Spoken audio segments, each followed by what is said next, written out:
Halo, assalamualaikum semuanya. Bagaimana kabarnya hari ini?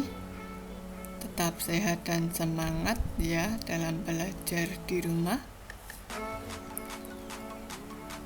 Untuk kelas UPW mata pelajaran pemanduan perjalanan wisata, hari ini kita akan mempelajari tentang materi atau informasi pemanduan wisata bersama saya, Ibu Novi Indrayati. Oke, sebelum masuk ke materi, coba perhatikan gambar berikut ini.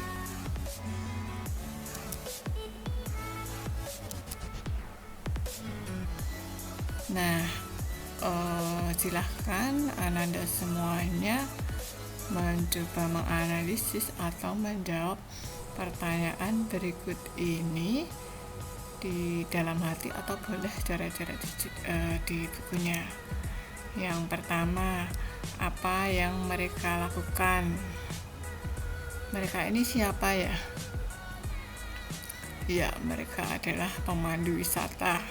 Kalau yang bagian atas ini pemandu wisata di objek atau daya tarik wisata. Kalau yang di gambar yang kedua itu pemandu wisata yang berada di dalam perjalanan atau on the bus. Kemudian apa sih yang mereka sampaikan? Sama nggak ya dari pemandu yang pertama dengan pemandu yang kedua? Kemudian yang mereka sampaikan ini informasinya didapatkan dari mana? Dan yang keempat, bagaimana sih cara menyusun informasi tersebut? Nah, hari ini kita akan membahasnya. Sudah siap semuanya ya? Oke, jadi tujuan pembelajaran kita kali ini yang pertama, Ananda diharapkan mampu merinci sumber informasi dengan teliti, mampu menganalisis jenis informasi pemanduan dengan tepat, mampu menganalisis cara pengumpulan data informasi dengan cermat, dan yang terakhir, Ananda diharapkan mampu menyusun informasi pemanduan wisata secara mandiri. Yuk kita simak materinya. Nah, ini materi atau informasi pemanduan wisata itu yang seperti apa ya?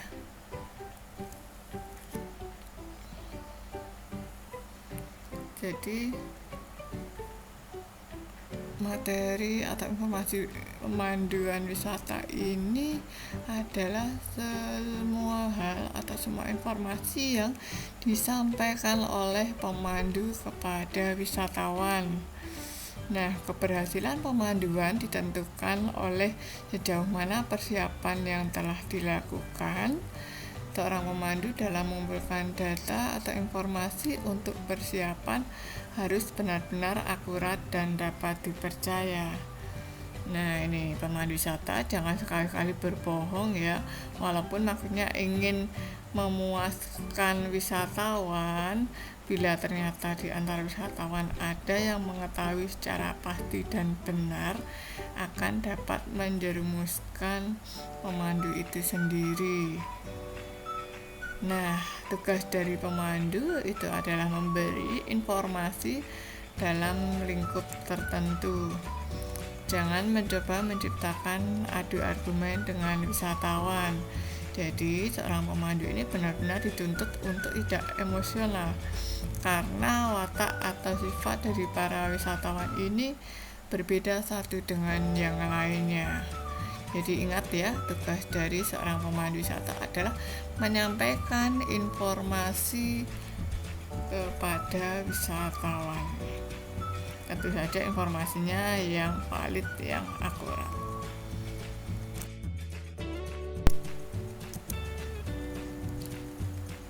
Tadi di awal saya bertanya ya, informasi yang disampaikan oleh pemandu wisata itu sumbernya dari mana? Nah, ini ada dua macam, yaitu sumber hidup. Sumber hidup ini meliputi para pemasok atau pengusaha sarana. Mereka memiliki informasi tentang objek kunjungan atau wisata yang dikelolanya. Contohnya ini misalnya di objek wisata ya, pengelolanya itu memiliki informasi terkait dengan daya tariknya di sana. Kemudian kita juga bisa mendapatkan informasi dari wartawan, akademisi, konsultan, dan tetua atau orang yang dituakan atau tokoh masyarakat. Mereka sering punya pandangan yang lebih luas dan tidak memihak. Selanjutnya, asosiasi profesi yang terkait.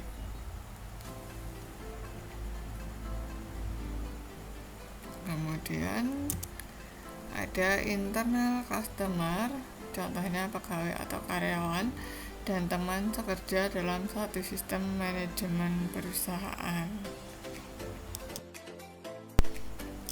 Nah, sumber informasi yang kedua yaitu sumber kepustakaan. Kalau tadi sumber hidup itu terkait dengan orang-orang ya, kalau sekarang sumber kepustakaan ini bisa berupa brosur dari biro perjalanan yang terstandar atau laporan-laporan sektor pasar wisata maupun majalah-majalah pariwisata. Kemudian bisa juga laporan dan bahasan dari asosiasi, karena tidak semua biro wisata ini mau mengadakan tukar-menukar pengalaman secara langsung. Selanjutnya, hasil penelitian atau hasil pengolahan angket bagi pengguna jasa. Kemudian yang paling mudah ini dan yang paling sering dilakukan adalah browsing melalui internet. Tentu saja harus memperhatikan kejelasan, akurat atau valid dari pengirim informasi. Ini harus yang bisa dipertanggungjawabkan. Kemudian bisa juga kita ke perpustakaan, ini terkait dengan sejarah suatu daerah atau suatu bangunan atau objek wisata yang lainnya. Ini bisa diambil dari buku-buku sejarah di perpustakaan. Baik, lanjut jenis informasi. Yang pertama berupa sejarah. Sejarah ini bisa juga diambil dari tokoh-tokoh terkenal yang berasal dari daerah tersebut. Contohnya M.H. Thamrin sebagai pahlawan rakyat Betawi, ini untuk apa dan mengapa dia berjuang, tahun berapa, siapa lawannya, kemudian di mana gedung atau tempat bersejarahnya, adakah monumennya. Selanjutnya ada juga ini gedung dan bangunan bersejarah serta cenderamata, kemudian peristiwa bersejarah dan peninggalan kuno seperti prasasti. Kemudian kebudayaan bersejarah seperti asal-usul tarian, lukisan, lagu rakyat, pakaian, dan adat budaya. Lanjut, ini tentang keadaan alam. Keadaan alam ini yang bisa dibahas yaitu iklim atau cuaca. Jadi tidak hanya disebutkan kemarau atau penghujan saja, tapi dihubungkan dengan persiapan dan apa yang akan diperbuat penduduk setempat dalam keadaan itu. Contohnya bertanam padi, musim menuai, kemudian penggunaan sistem pengairan, ini ada hubungannya dengan iklim atau cuaca. Selanjutnya pemandangan alam, ini seperti lautan, pegunungan, sungai. Kemudian bisa dijelaskan juga tentang berapa kedalamannya, ketinggiannya, dan apa manfaatnya untuk penduduk dan keistimewaan yang lain. Selanjutnya, keadaan tanah dan hasilnya ini bisa berupa tambang dan mineral lain, ataupun kesuburannya dikaitkan dengan hasil bumi penduduk setempat. Kemudian ada fenomena alam, contohnya fenomena gunung berapi, adanya perubahan atau gejala perubahan alam atau evolusi, dan ada flora dan fauna yang khas di daerah tersebut dan juga pemanfaatannya. Selanjutnya, itu lingkungan buatan, bisa berupa taman atau kebun binatang, kebun raya, dan bangunan teater terbesar, kemudian jembatan, jalan terpanjang, dan lain-lain. Kemudian ada juga daerah yang terkenal seperti Taman Mini. Kemudian berikan informasi mengapa si Taman Mini itu dibangun, kemudian kapan dibangun, siapa yang membangun, dan tujuannya untuk apa. Kemudian contoh juga bisa kita sampaikan tentang pabrik-pabrik terkenal atau institut serta lembaga yang terkenal. Nah, kita juga bisa menyampaikan tentang peristiwa atau hal-hal baru yang sedang hangat. Kalau bahasa zaman now itu yang paling kekinian ya. Misalnya ini tentang festival besar yang diselenggarakan hanya 1 atau 2 kali dalam setahun. Contohnya kalau di Jogja itu ada ini ya, ada acara gunungan, tapi kebetulan selama pandemi ini tidak dilaksanakan. Nah, ini bisa juga disampaikan ya. Kemudian misalnya festival seni nasional, festival makanan daerah, dan lain-lain. Kemudian ada upacara-upacara kenegaraan, olahraga ataupun kesenian. Kemudian di hari-hari khusus agama yang dirayakan oleh masyarakat dengan penampilan istimewa seperti lebaran, kemudian nyepi, galungan, dan lain-lain. Nah, itulah jenis-jenis informasi yang bisa disampaikan oleh pemandu kepada wisatawan. Nah, ini bagaimana sih cara mengumpulkan data informasi? Seorang pemandu wisata di era sekarang ini sudah sangat banyak mendapat kemudahan dalam mencari informasi sebagai data pemanduan dengan menggunakan teknologi yang canggih ya, menggunakan komputer dengan Android. Ini mulai dari browsing, kemudian menulis ringkasan dari buku atau dongeng atau legenda. Data yang diperoleh dikumpulkan dengan diklasifikasikan mulai dari daerahnya, kemudian objek, informasi, dan lain-lain. Ini caranya. Yang pertama adalah pengumpulan data informasi. Selanjutnya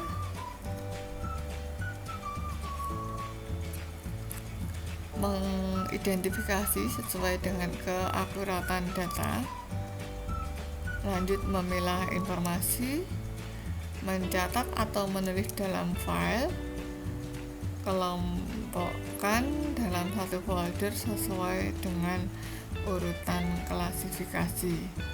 Ini cara pengumpulan data informasinya melalui tahap-tahap tersebut. berikan contoh ya. Misalnya Ananda diberikan tugas sebagai pemandu wisata dengan objek wisatanya adalah Candi Prambanan. Nah, sebelum memandu tentu saja kita harus persiapkan dahulu apa sih yang akan kita sampaikan nanti kepada wisatawan.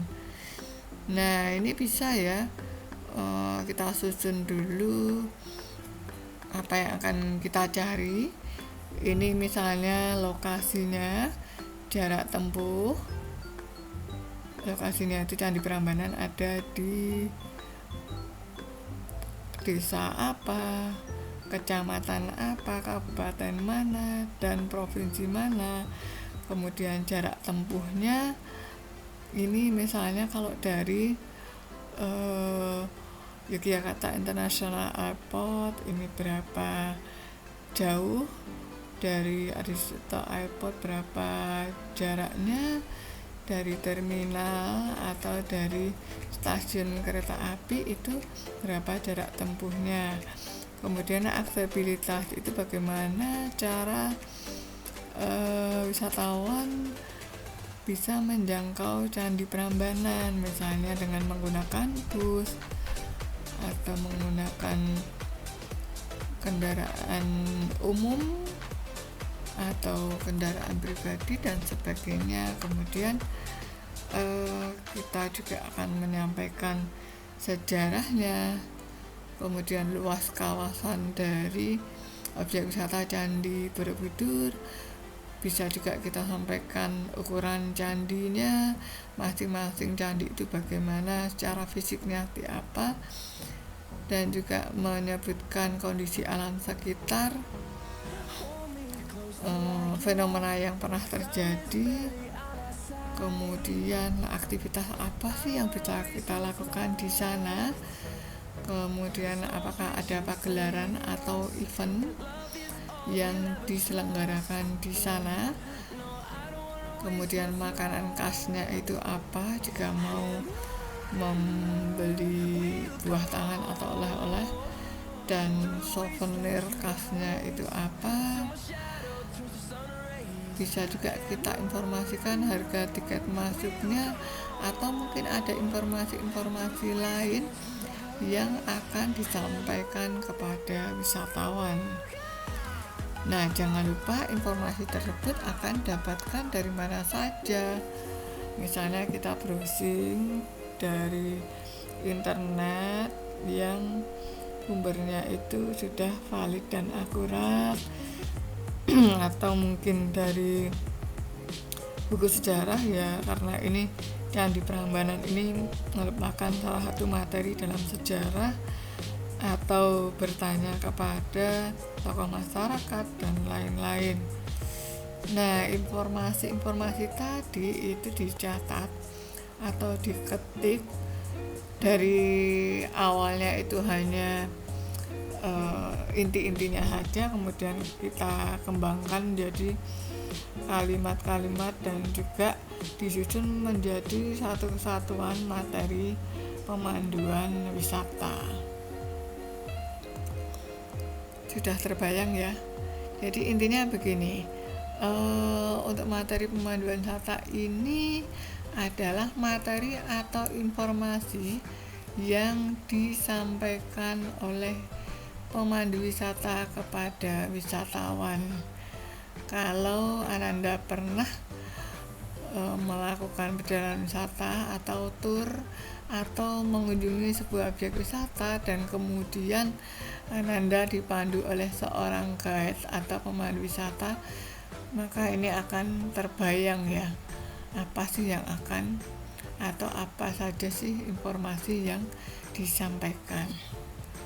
Setiap tempat itu tentu saja harus berbeda informasinya ya. Tidak mungkin kita memandu di Candi Prambanan tapi yang dibicarakan adalah Candi Borobudur atau sebaliknya. Nah, itu memang harus ada spesifikasinya.